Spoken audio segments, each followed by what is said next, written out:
Hello friends, welcome to my 24। इस video में हम लोग मेंसुरेशन के एक खूबसूरत क्वेश्चन को सोल्व करेंगे, जिसमें एक वर्ग दिया हुआ है। इस वर्ग में छोटे छोटे रेक्टेंगल बने हुए हैं जिनकी एरिया आपस में बराबर है। इसी में एक ऑरेंज कलर का रेक्टेंगल है जिसकी चौड़ाई 2 यूनिट दी हुई है। तो हमें इस पूरे वर्ग का क्षेत्रफल ज्ञात करना है। आप इस वीडियो को पॉज कीजिए, ट्राई कीजिए। ओके, तो इस क्वेश्चन को हम 2 तरीके से करेंगे। सबसे पहले सभी आयत के एरिया आपस में बराबर हैं, तो इसका 2a, इसका 2a, इसका 2a, ये भी 2a, ये भी 2a। मैंने सभी के एरिया को 2a मान लिया।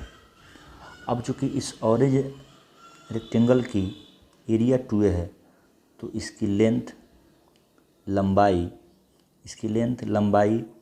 a हो जाएगी। इसकी लंबाई a हो जाएगी। अब इस हिस्से को देखिए, इस फिगर को देखिए। इस फिगर का total area 2a plus 2a plus 2a 6a है, और इसकी लंबाई a है, तो इसकी चौड़ाई 6a क्षेत्रफल बटा लंबाई a, मतलब 6 यूनिट हो जाएगी। अब यदि इसकी चौड़ाई 6 यूनिट हो गई, तो अब बड़े स्क्वायर को देखिए। बड़े स्क्वायर का भुजा साइड 2 प्लस 6 यानी कि 8 यूनिट हो जाएगी। तो इसका एरिया जो हमें ज्ञात करना है, भुजा स्क्वायर 8 स्क्वायर यानी 64 यूनिट स्क्वायर हो जाएगी, और यही आंसर होगा। अब हम दूसरे तरीके की बात करते हैं। चूँकि आप देख रहे हैं कि एरिया हमने 2a एज्यूम किया था, और हमारा आंसर जो 64 यूनिट स्क्वायर आया वह बिल्कुल a से स्वतंत्र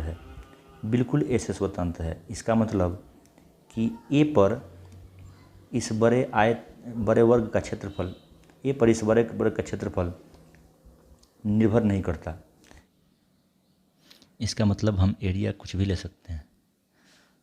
अगर ऑरेंज कलर रेक्टेंगल की एरिया 8 यूनिट स्क्वायर है, मैंने मान लिया 8 यूनिट स्क्वायर। अगर 8 यूनिट स्क्वायर है तो इसकी लंबाई 4 यूनिट होगी। अब चूँकि सभी रेक्टेंगल के एरिया आपस में बराबर हैं, तो इनके भी एरिया 8 होंगे। अब इस हिस्से का कुल क्षेत्रफल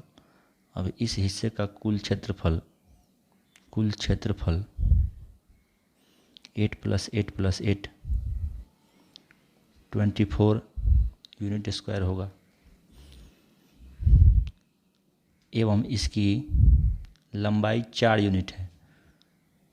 तो चौड़ाई इसकी क्षेत्रफल यानी 24/4 6 यूनिट होगी। अगर इसकी चौड़ाई 6 यूनिट हो गई तो बड़े वर्ग की